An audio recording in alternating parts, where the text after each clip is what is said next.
Subscribe कीजिए आपके अपने चैनल को, उसके बाद नोटिफिकेशन के लिए बेल आइकन दबाइए ताकि इसी तरह से आपको वीडियो प्राप्त होती रहे। धन्यवाद। हर हर महादेव। जय माता दी। भगवान शिव, माता भगवती की कृपा सारी सृष्टि पर बनी रहे, यही हमारी कामना है और रहनी भी चाहिए। तो किसी के जीवन में कोई कष्ट, कोई परेशानी ना आए, यही हमारी कामना है। तो एपिसोड पसंद आए तो आप लाइक ज़रूर कर दीजिएगा, आपका धन्यवाद। तो आप सब्सक्राइब कर लीजिएगा ताकि इसी तरह से आपको वीडियो प्राप्त होती रहे। और आपको अगर जानना है जन्म कुंडली से संबंधित, स्वप्न का अर्थ भी जानना है तो सब्सक्राइब कर लीजिएगा। तो आपके समक्ष दूरभाष मास्टर जी वर्षों से ऑनलाइन कार्य कर रहे हैं। दूरभाष के माध्यम से, चैट के माध्यम से कभी भी संपर्क आप साध सकते हो। तो देखिए, आज अंक विशेष, अंक ज्योतिष की भी चर्चा हम करेंगे। प्रथम तो देखिए, हमने कहा था कि बुध, जल, बुध का प्रतीक बुध 5 अंक पर अपना प्रभाव रखते हैं। और दूसरी चीज़ ये है कि स्वप्न, आप कहते हो स्वप्न फलित ज्योतिष।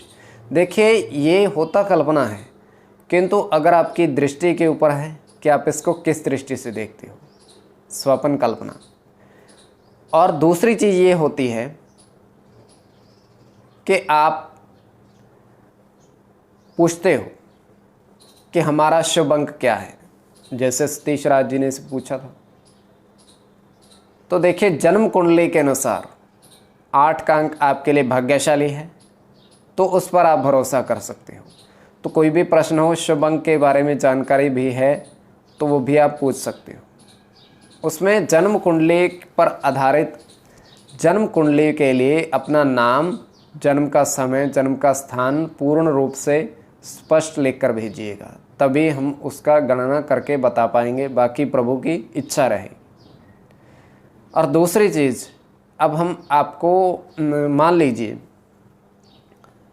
आपके शुक्र बलवान है और 6 अंक पर उनका प्रभाव रहता है। दूसरा शनि बलवान है, शनि का 8, दोनों मित्र हैं और 6 और 8 आपके बहुत अच्छा प्रभाव देने वाले हैं। मैं एक उदाहरण दे रहा हूँ। और वहीं सूर्य आपकी कुंडली में बलवान है, उधर से राहु बलवान है, राहु का 4 और सूर्य का 1। तो क्या होगा, दोनों शत्रु हैं, मित्र नहीं हैं।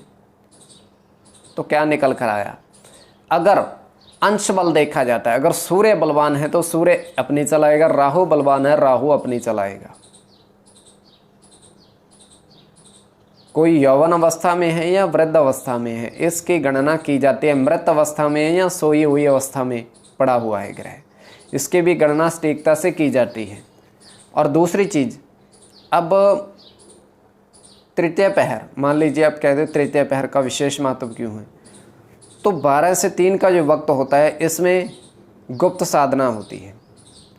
जैसे महालक्ष्मी साधना भी दिवाली की रात होती है।